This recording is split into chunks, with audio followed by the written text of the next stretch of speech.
नमस्कार दोस्तों, स्वागत है आपका अपने यूट्यूब चैनल द वैदिक कॉलेज में। और आज जो हम डिस्कस करने वाले हैं वो एक बहुत ही इम्पोर्टेंट टॉपिक है, रिसेंटली आया था न्यूज़ में, और ये है डिजिटल एडवर्टाइजिंग पॉलिसी से रिलेटेड।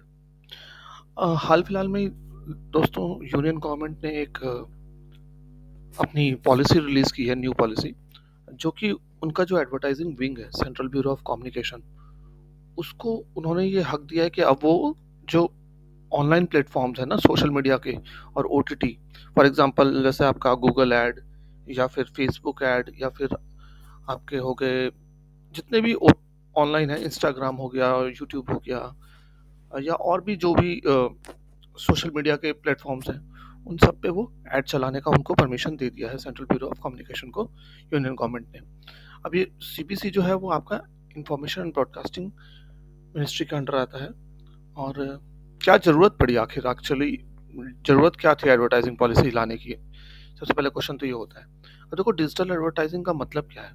डिजिटल एडवर्टाइजिंग का मतलब है कि ऑनलाइन मार्केटिंग करना through website, YouTube, Facebook, Google या कोई भी ऐसे जो ऑनलाइन वेबसाइट्स हैं जो कॉमन पीपल यूज़ करते हैं अपने एंटरटेनमेंट के लिए। ठीक है? तो ये जो एड्स होते हैं वो किस फॉर्म में होते हैं? या तो वीडियो होता है, या कोई ऑडियो ऐड होता है, इमेजेस होती हैं, या टेक्स्ट होता है। हम देखते हैं कई बार बैनर ऐड वगैरह चलते हैं, रहते हैं साइड में, है ना?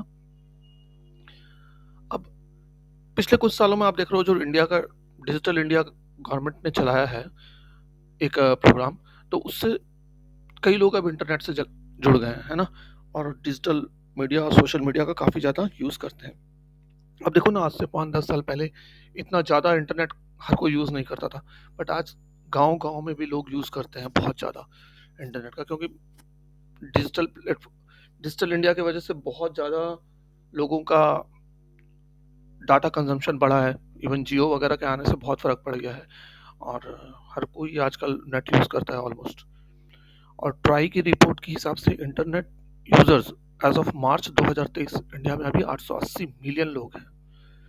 तो ये एक तरीके से बहुत ज़्यादा ज़रूरी हो गया था गवर्नमेंट के लिए कि वो गवर्नमेंट जो ट्रेडिशनल यूज़ करता रहा है, जैसे रेडियोज़ वगैरह का ब्रॉडकास्टिंग के थ्रू अपनी कैंपेन्स वगैरह की इन्फॉर्मेशन देना, या टीवी के थ्रू देना, है ना? ये ट्रेडिशनल में से है, या पेपर में छापना, ये सब ट्रेडिशनल मेथड थे। बट क्योंकि ज़्यादातर लोग आजकल आप देख रहे हो मोबाइल में ही लगे रहते हैं, तो उनको ज़रूरी हो गया था कि हाँ भाई, अपनी जो जितनी भी इन्फॉर्मेशन है गवर्नमेंट से रिलेटेड, वो डायरेक्टली इन प्लेटफ़ॉर्म्स का यूज़ करके भी लोगों तक पहुँचाई जा सके। अब फीचर्स क्या-क्या हैं इन डिजिटल एडवर्टाइज़िंग पॉलिसी के? तो जैसा कि मैं आपको बता रहा था, मिनिस्ट्री ऑफ आईएनबी ने अप्रूव किया है और सीबीसी को पावर दिया है कि अब वो डिजिटल मीडिया का यूज़ कर सकते हैं कैंपेनिंग के लिए। और इसके थ्रू क्या करेगी सीबीसी कि जितने भी ओटीटी हैं और जो भी सोशल मीडिया की वेबसाइट्स हैं, उन सबको बोलेगी कि तुम अपना बिडिंग दो, ठीक है ना? अपनी कोटेशन दो, और वो देखेंगे कि किसकी कोटेशन लो होती है, उसी को दिया जाएगा वो ऐड, है ना? डिपेंडिंग ऑन क्या ऐड दे रहे हैं। वीडियो ऐड के लिए वीडियो ऐड वालों को बोलेंगे, जो वीडियो जिन जिन पे वीडियो चलता है, जैसे यूट्यूब पे, फेसबुक पे भी चलता है, और भी हैं कई सारे प्लेटफॉर्म जहाँ जहाँ वीडियो ऐड चलते हैं। इसी तरीके से टेक्स्ट ऐड तो बहुत सारे हैं, गूगल का है या फिर फेसबुक का अपना है, और दूसरी वेबसाइट्स भी हैं, इंस्टाग्राम वगैरह सारा पे चलता है। तो इन सब से मांगा जाएगा। इवन ट्विटर, हम एक्स को कैसे बोल रहे हैं, वो भी सोशल मीडिया का बहुत ही बड़ा प्लेटफॉर्म है। तो इन सब से कोटेशन दी जाएगी गवर्नमेंट के द्वारा। और जैसा नॉर्मली होता है सरकारी की कोई भी टेंडर देने से पहले वो कोटेशन लेते हैं, फिर जिसकी लोएस्ट होती है उसको दे दिया जाता है। और एक बार जब ये रेट्स फिक्स हो जाएंगे, वो 3 साल तक के लिए वैलिड रहेंगे, ये इसमें सीधा सीधा बोला गया है। अब कोई भी ऐसा नहीं है कि, जैसे देखिए, पुराने टेंडर्स वगैरह भरते थे लोग, तो टेंडर्स भरने के लिए भी एक कुछ क्वालिफिकेशन होती है ना, वही लोग भर सकते हैं।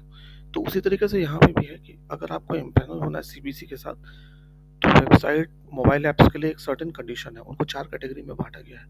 ए प्लस कैटेगरी रखी गई है जिनके 20 मिलियन से ज़्यादा यूज़र हैं। ए कैटेगरी माना जाएगा जिसको 10 से 20 मिलियन यूज़र हैं।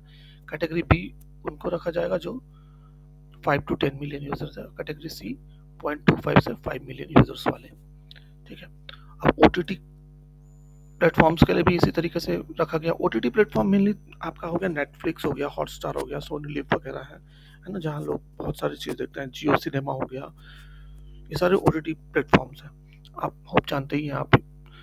तो इनको 2 कैटेगरी में रखा गया है। कैटेगरी ए में वो होंगे जो मोर देन 2.5 मिलियन जिनके यूज़र हैं, और कैटेगरी बी में जिनके 0.5 से 2.5 मिलियन यूज़र हैं। फिर एक और आता है डिजिटल मीडिया का पार्ट, जो कि पॉडकास्टिंग जो कि डिजिटल ऑडियो प्लेटफॉर्म है। फॉर एग्जांपल इसका सीधा-सीधा एग्जांपल है कुकू एफएम, है ना? तो ऐसे कई सारे भी हैं उसमें जो कि पॉडकास्टिंग करते हैं। तो इनके लिए क्राइटेरिया रखा गया कि मिनिमम 5 लाख इनके यूनिक यूजर्स तो होने ही चाहिए, तभी आप एलिजिबल हो, ठीक है? और इनको भी 2 कैटेगरी में रखा गया है।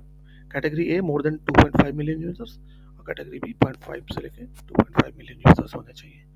तो ये था दोस्तों आपकी जो लेटेस्ट डिजिटल एडवर्टाइजिंग पॉलिसी आई है, मैंने समराइज करके पूरा आपको बता दिया है, और मेरे हिसाब से कोई भी पॉइंट मैंने छोड़ा नहीं है, और आपके लिए इतनी जानकारी इनफ होगी।